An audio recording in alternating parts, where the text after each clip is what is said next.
Bonjour à tous. Aujourd'hui, je vais évaluer un robot aspirateur de la marque iRobot Roomba que j'ai reçu il y a quelque temps de la part d'Amazon dans le cadre du programme du Club des testeurs.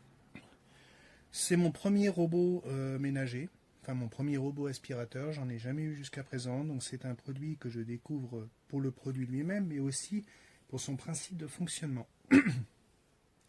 En fait, comment fonctionne-t-il? Ce robot est fourni avec une station. Je ne peux pas vous montrer parce que j'ai pas suffisamment de recul sur mon appareil photo, enfin sur mon téléphone, pour vous montrer la station malheureusement, mais vous la verrez sur les photos.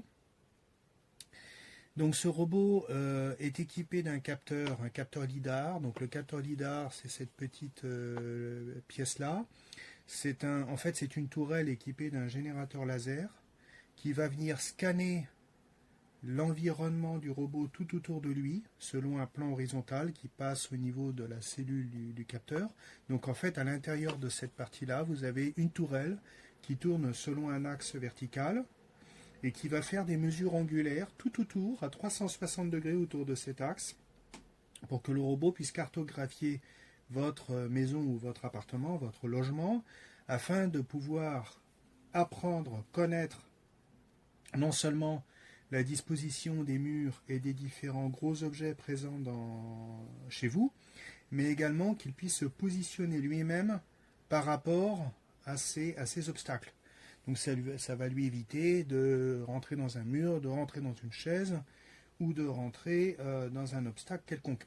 Attention, il ne détectera pas, il détecte les escaliers montants, puisque le capteur pourra détecter la marche qui se trouve sur un niveau supérieur par rapport par rapport au sol sur lequel est posé le robot.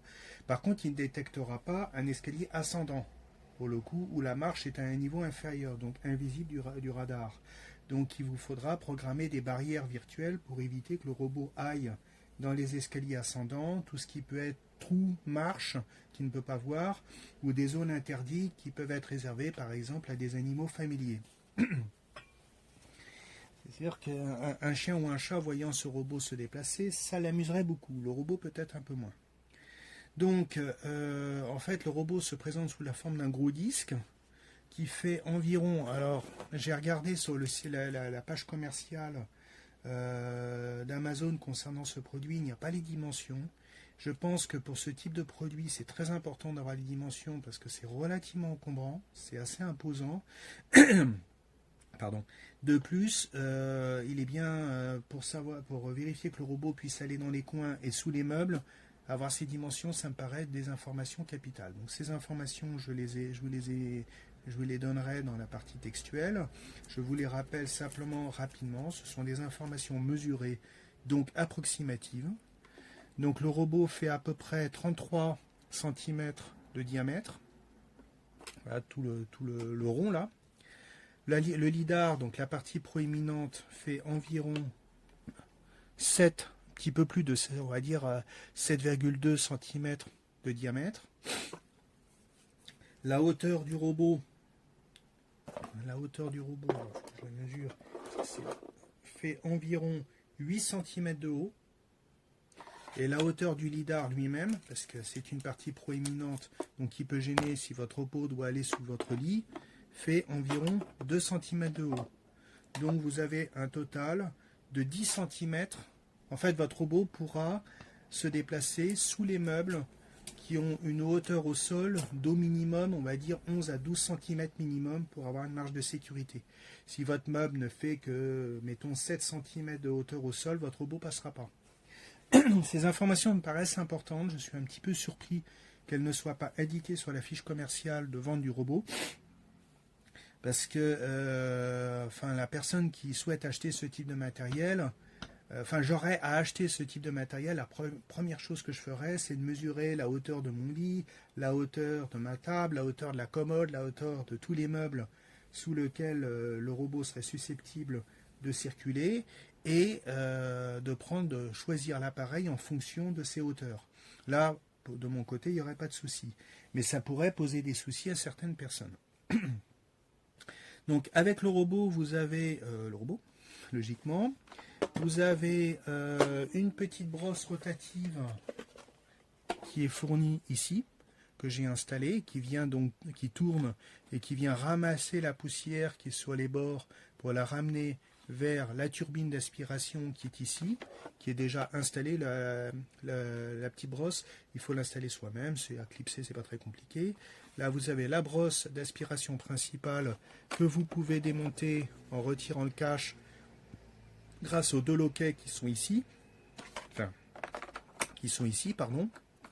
Vous basculez ensuite, vous retirez la brosse, vous la passez sous l'eau, vous la nettoyez, vous laissez bien sécher avant de la remonter.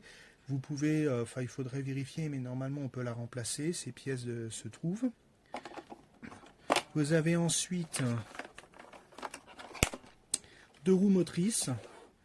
Donc chaque roue est pilotée par un moteur indépendant pour que le robot, à l'instar d'un tank, puisse tourner sur sa gauche ou sur sa droite. Les roues sont en partie escamotables, donc la masse du robot est suffisante pour enfoncer les roues de façon à assurer un bon contact avec le sol. Une petite roue directionnelle qui est totalement libre pour que le robot soit stable. La trappe d'accès à la batterie, donc la batterie est remplaçable. C'est une très bonne nouvelle. Je considère que c'est une très bonne nouvelle. Vous avez ici des capteurs.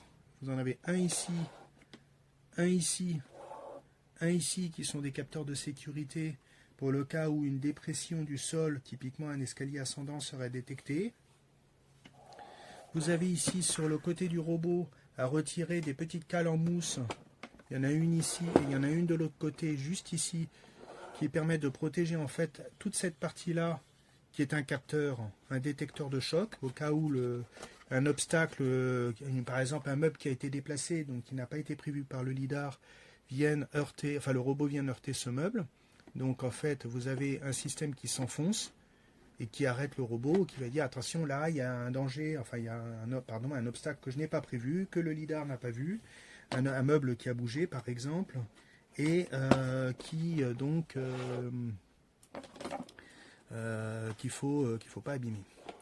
Si vous devez transporter votre robot lors d'un déménagement ou l'amener dans un autre lieu, je vous conseille de remettre ces cales à conserver soigneusement pour éviter d'abîmer le capteur lors du transport.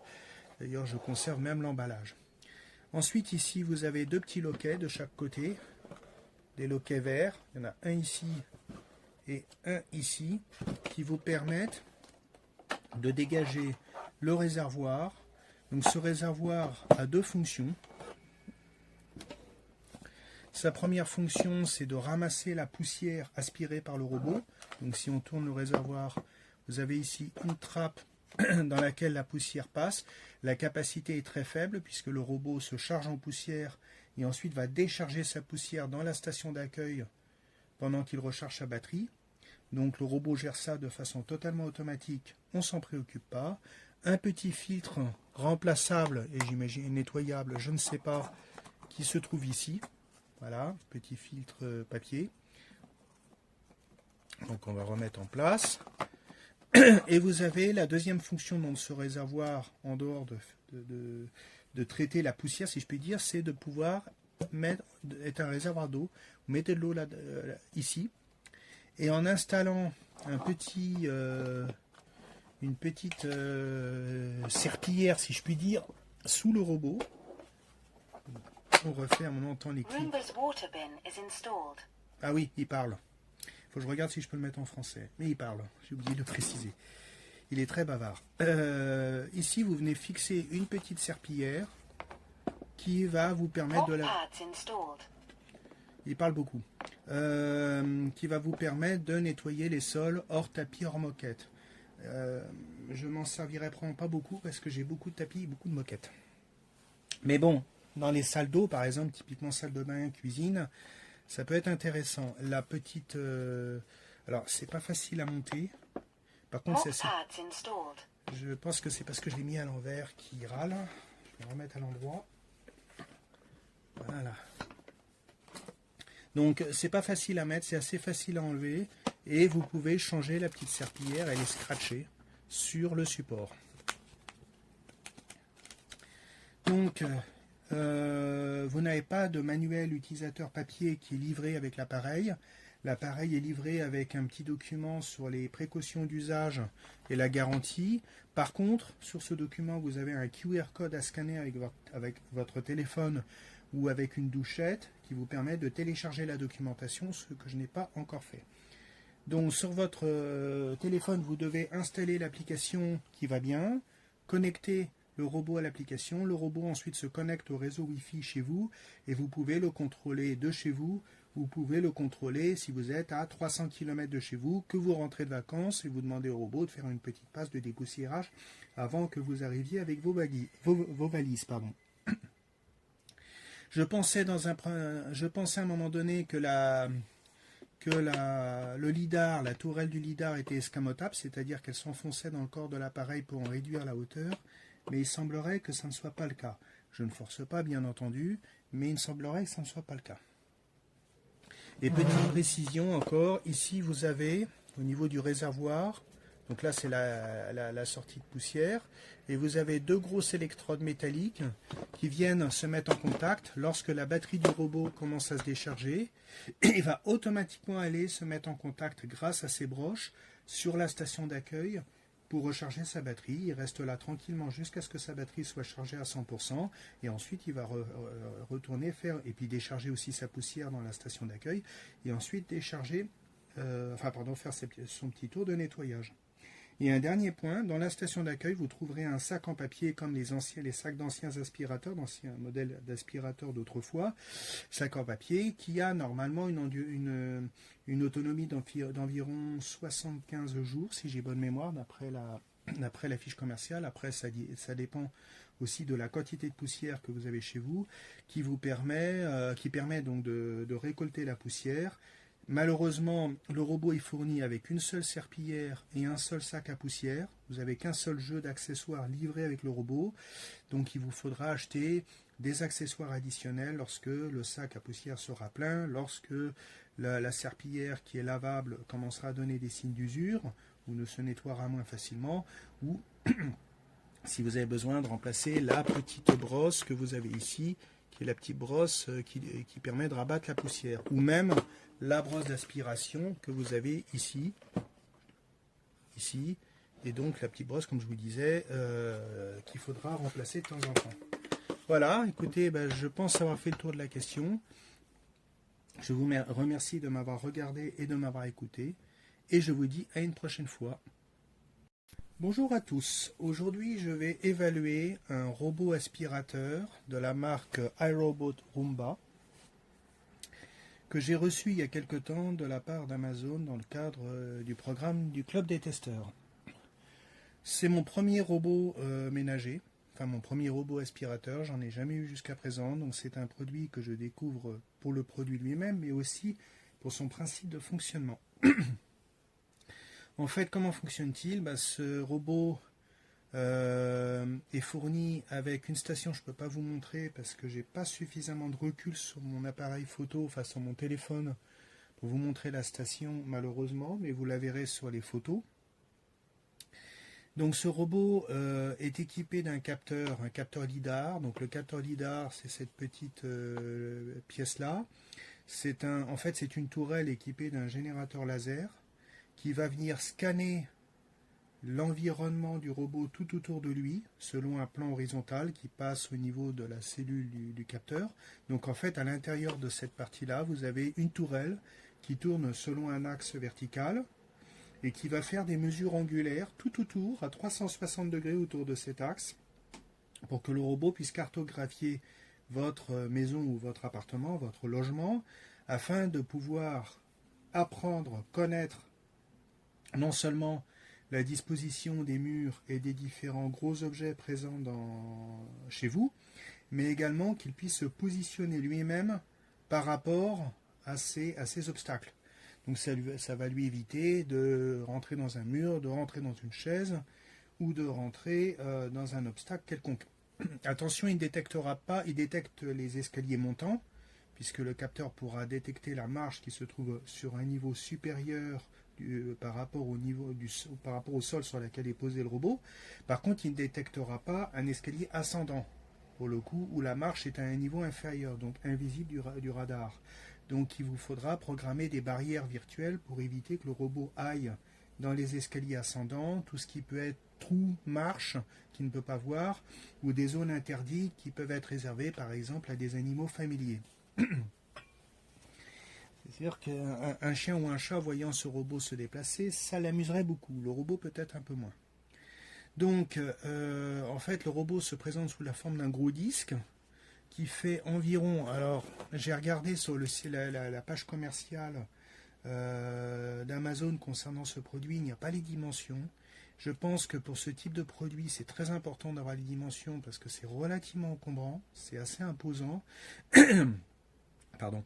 De plus, il est bien pour vérifier que le robot puisse aller dans les coins et sous les meubles, avoir ces dimensions, ça me paraît des informations capitales. Donc ces informations, je vous les donnerai dans la partie textuelle. Je vous les rappelle simplement rapidement. Ce sont des informations mesurées, donc approximatives. Donc le robot fait à peu près 33 cm de diamètre. Voilà tout le rond là. Le lidar, donc la partie proéminente, fait environ 7, un petit peu plus de, on va dire 7,2 cm de diamètre. La hauteur du robot, alors, je mesure, fait environ 8 cm de haut.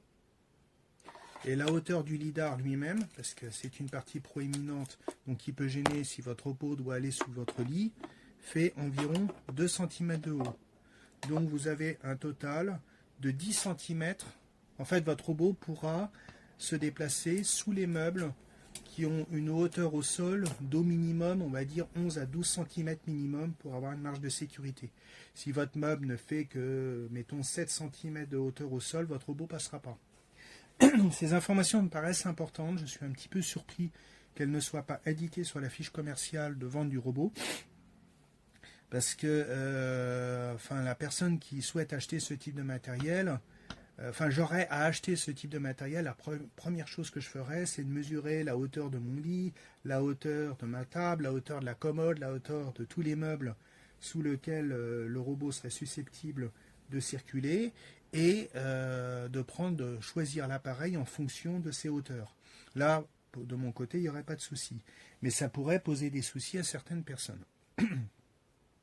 Donc avec le robot, vous avez logiquement, vous avez une petite brosse rotative qui est fournie ici, que j'ai installée, qui tourne et qui vient ramasser la poussière qui est sur les bords pour la ramener vers la turbine d'aspiration qui est ici, qui est déjà installée, la petite brosse. Il faut l'installer soi-même, c'est à clipser, c'est pas très compliqué. Là, vous avez la brosse d'aspiration principale que vous pouvez démonter en retirant le cache grâce aux deux loquets qui sont ici. Vous basculez ensuite, vous retirez la brosse, vous la passez sous l'eau, vous la nettoyez, vous laissez bien sécher avant de la remonter. Vous pouvez, il faudrait vérifier, mais normalement on peut la remplacer, ces pièces se trouvent. Vous avez ensuite deux roues motrices. Donc chaque roue est pilotée par un moteur indépendant pour que le robot, à l'instar d'un tank, puisse tourner sur sa gauche ou sur sa droite. Les roues sont en partie escamotables, donc la masse du robot est suffisante pour enfoncer les roues de façon à assurer un bon contact avec le sol. Une petite roue directionnelle qui est totalement libre pour que le robot soit stable. La trappe d'accès à la batterie, donc la batterie est remplaçable. C'est une très bonne nouvelle. Je considère que c'est une très bonne nouvelle. Vous avez ici des capteurs. Vous en avez un ici, un ici, un ici, qui sont des capteurs de sécurité pour le cas où une dépression du sol, typiquement un escalier ascendant, serait détectée. Vous avez ici sur le côté du robot à retirer des petites cales en mousse. Il y en a une ici et il y en a une de l'autre côté, juste ici, qui permet de protéger en fait toute cette partie-là, qui est un capteur, un détecteur de choc, au cas où un obstacle, par exemple un meuble qui a été déplacé, donc qui n'a pas été prévu par le lidar, le robot vient heurter ce meuble. Donc en fait, vous avez un système qui s'enfonce et qui arrête le robot, qui va dire attention là il y a un danger, enfin il y a un obstacle que je n'ai pas prévu, que le lidar n'a pas vu, un meuble qui a bougé par exemple, et qu'il faut pas abîmer. Si vous devez transporter votre robot lors d'un déménagement ou l'amener dans un autre lieu, je vous conseille de remettre ces cales à conserver soigneusement pour éviter d'abîmer le capteur lors du transport. D'ailleurs, je conserve même l'emballage. Ensuite, ici, vous avez deux petits loquets de chaque côté, des loquets verts. Il y en a un ici et un ici, qui vous permettent de dégager le réservoir. Donc, ce réservoir a deux fonctions. Sa première fonction, c'est de ramasser la poussière aspirée par le robot. Donc si on tourne le réservoir, vous avez ici une trappe dans laquelle la poussière passe. La capacité est très faible puisque le robot se charge en poussière et ensuite va décharger sa poussière dans la station d'accueil pendant qu'il recharge sa batterie. Donc le robot gère ça de façon totalement automatique, on ne s'en préoccupe pas. Un petit filtre remplaçable et j'imagine nettoyable, je ne sais pas, qui se trouve ici. Voilà, petit filtre papier. Donc on va remettre en place. Et vous avez la deuxième fonction de ce réservoir, en dehors de traiter la poussière, si je puis dire, c'est de pouvoir être un réservoir d'eau. Vous mettez de l'eau là, ici. Et en installant une petite serpillière, si je puis dire, sous le robot, on refait on entend les clics. Ah oui, il parle. Il faut que je regarde si je peux le mettre en français. Mais il parle, j'ai oublié de le préciser. Il est très bavard. Ici, vous venez fixer une petite serpillière qui va vous permettre de la... Il parle beaucoup. Qui va vous permettre de nettoyer les sols hors tapis, hors moquette. Je m'en servirai probablement pas beaucoup parce que j'ai beaucoup de tapis et beaucoup de moquettes. Mais bon, dans les salles d'eau, par exemple, typiquement salle de bain, cuisine, ça peut être intéressant. La petite... alors, c'est pas facile à monter. Par contre, je pense que c'est parce que je l'ai mis à l'envers qui râle. Je vais le remettre à l'endroit. Voilà. Donc, c'est pas facile à mettre, c'est assez facile à enlever. Et vous pouvez changer la petite serpillière, elle est scratchée sur le support. Donc... vous n'avez pas de manuel utilisateur papier qui est livré avec l'appareil. L'appareil est livré avec un petit document sur les précautions d'usage et la garantie. Par contre, sur ce document, vous avez un QR code à scanner avec votre téléphone ou avec une douchette qui vous permet de télécharger la documentation, ce que je n'ai pas encore fait. Donc sur votre téléphone, vous devez installer l'application qui va bien, connecter le robot à l'application. Le robot ensuite se connecte au réseau Wi-Fi chez vous et vous pouvez le contrôler de chez vous. Vous pouvez le contrôler si vous êtes à 300 km de chez vous, que vous rentrez de vacances et vous demandez au robot de faire une petite passe de dépoussiérage avant que vous arriviez avec vos valises. Je pensais à un moment donné que le lidar, la tourelle du lidar était escamotable, c'est-à-dire qu'elle s'enfonçait dans le corps de l'appareil pour en réduire la hauteur. Mais il semblerait que ça ne soit pas le cas. Je ne force pas, bien entendu, mais il semblerait que ça ne soit pas le cas. Et petite précision encore, ici vous avez, au niveau du réservoir, donc là c'est la sortie de poussière, et vous avez deux grosses électrodes métalliques qui viennent se mettre en contact. Lorsque la batterie du robot commence à se décharger, il va automatiquement aller se mettre en contact grâce à ces broches sur la station d'accueil pour recharger sa batterie. Il reste là tranquillement jusqu'à ce que sa batterie soit chargée à 100% et ensuite il va retourner faire et puis décharger aussi sa poussière dans la station d'accueil et ensuite décharger, faire son petit tour de nettoyage.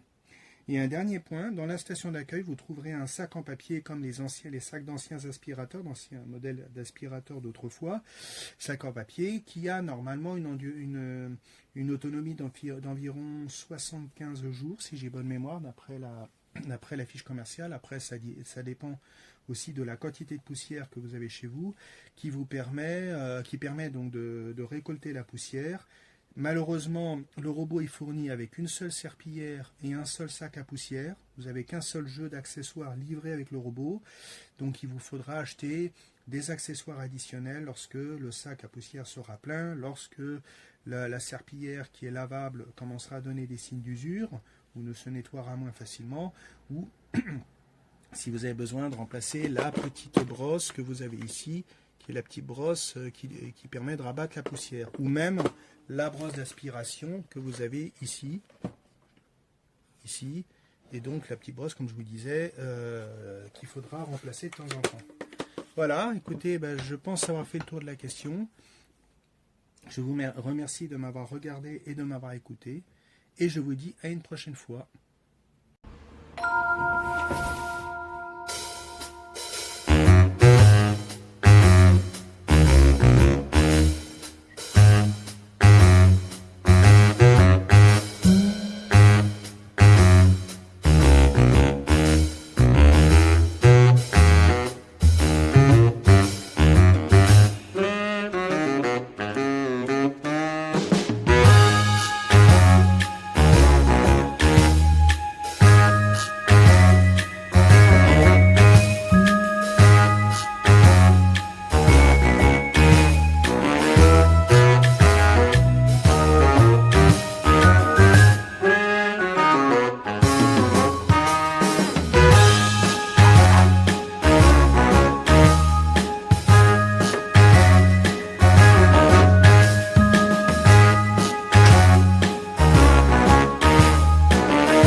Returning home to charge.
Charging.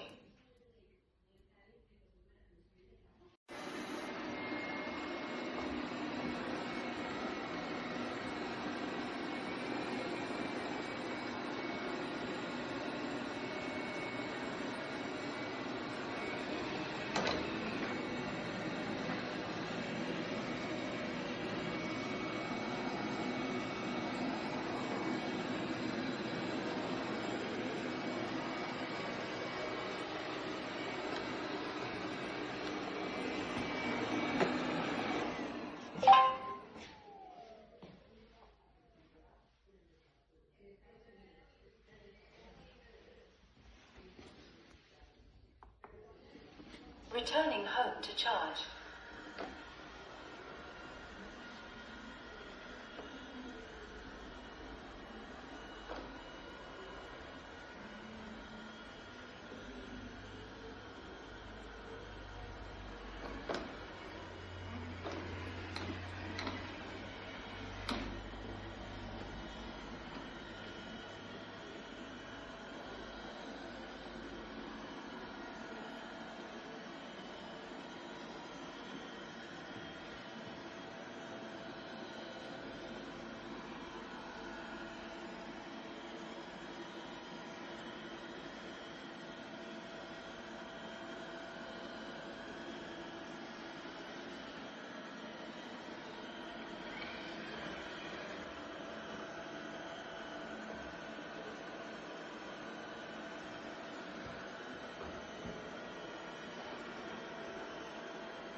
Charging.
Vidage du bac à poussière.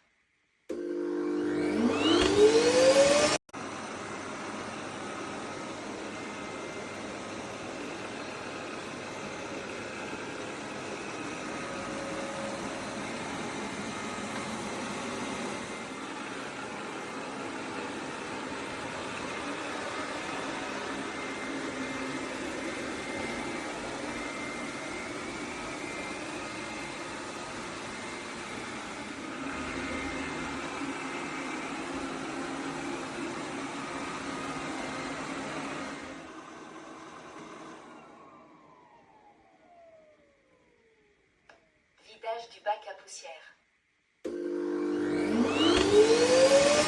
Hola Vicente, mira, aquí tenemos a nuestra rumba trabajando de maravilla. Espero, me ha costado configurarla porque ha sido un poco lío, pero de momento de maravilla. Gracias, un besito. Hola Vicente, mira, aquí tenemos a nuestra rumba trabajando de maravilla. Espero, me ha costado configurarla porque ha sido un poco lío, pero de momento de maravilla. Gracias, un besito.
No.